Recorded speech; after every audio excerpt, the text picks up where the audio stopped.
প্রিয় বন্ধুরা, বেশ কয়েকদিন যাবৎ একটি বিষয় নিয়ে সমালোচনা হচ্ছে যে বিএনপির চেয়ারম্যান তারেক রহমান গণভোটের পক্ষে প্রচারণা চালাচ্ছেন না।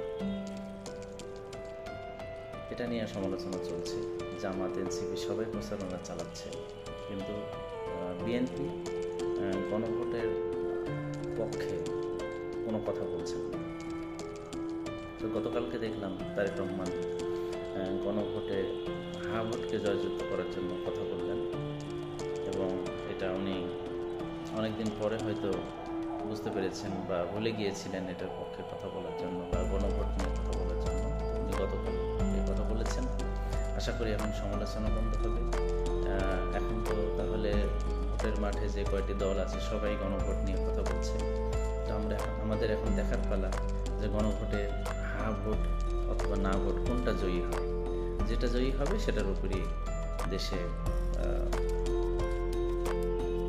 আইন বা দেশ পরিচালনা হবে। যাই হোক, দেখা যাক। যেহেতু বড় দলগুলি গণভোট নিয়ে কথা বলা শুরু করেছেন, আশা করি